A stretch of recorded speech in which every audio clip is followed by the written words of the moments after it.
अन्नू यादव स्वागत करती हूँ आपको अपने चैनल अन्नू यादव में। आज मैं आपको एक गरीब परिवार की कहानी सुनाने जा रही हूँ जो बहुत अच्छी सीख और प्रेरणा देगी। चलिए शुरू करती हूँ आज का कहानी।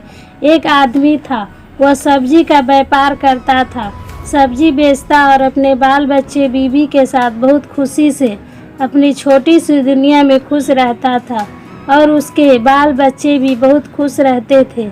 वह आदमी सब्जी बेचता और अपने परिवार को पालन पोषण करता था। वह अपने परिवार के साथ अपने घर में रहता था। एक दिन शहर से उसके मित्र उससे मिलने आया और उससे हीरे के महत्व और उससे जुड़ी ताकत के बारे में बताया। उसने अपने मित्र से कहा, अगर तुम्हारे पास अंगूठे जितना भी हीरा होता तो तुम पूरा शहर खरीद सकते हो, और अगर तुम्हारे पास मुट्ठी जितना हीरा होता तो तुम अपने लिए शायद पूरी दुनिया खरीद लो। उसका मित्र इतना कहकर वहाँ से चला गया।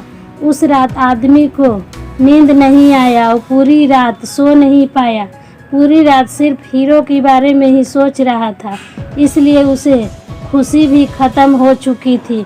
दूसरे दिन सुबह होते ही उसने फैसला किया कि अपने घर बेचकर सब्जी के व्यापार छोड़कर अपने घर परिवार को देखभाल का इंतजाम दूसरे जगह करके वह हीरे की तलाश में शहर चला गया।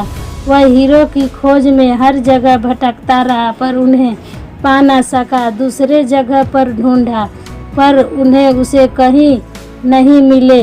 वह हीरो को हर जगह खोजा पर खोजते खोजते पूरी तरह थक चुका था और उसका मानसिक, शारीरिक और आर्थिक स्तर पूरी तरह टूट चुका था। वह पूरी तरह मायूस हो चुका था। उसने नदी में कूदकर खुदकुशी कर ली। इधर जिस आदमी ने उसका घर खरीदा था वह एक दिन उस घर के पास अपने ऊँटों को टहला रहा था। ऊँटों को पानी पिलाने के लिए अपने घर के नाले के पास ले गया। नाले के दूसरे ओर पड़े एक पत्थर पर उसकी नज़र पड़ी। वह पत्थर इंद्रधनुष की तरह जगमगा रही थी। यह सोचकर कि वह पत्थर उसकी बैठक में अच्छा दिखेगी, उसने उसे उठाकर बैठक में सजा दिया। उसी दिन हीरो के बारे में बताने वाला उसका मित्र नए मकान मालिक के पास आया। उसने उसे जगमगाते हुए पत्थर को देखकर कहा, मेरा मित्र आ गया क्या? नए मालिक ने जवाब दिया, नहीं, लेकिन आपने यह सवाल क्यों पूछा? उसके मित्र ने जवाब दिया, क्योंकि यह हीरा है, मैं उन्हें देखते ही पहचान सकता हूँ।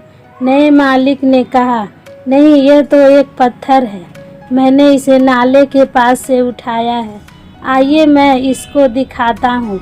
वहाँ पर ऐसे बहुत सारे पत्थर पड़े हुए हैं। उन्होंने वहाँ से नमूने के तौर पर बहुत सारे पत्थर उठाए और उन्हें जांचने परखने के लिए भेज दिए। वे पत्थर हीरे ही साबित हुए।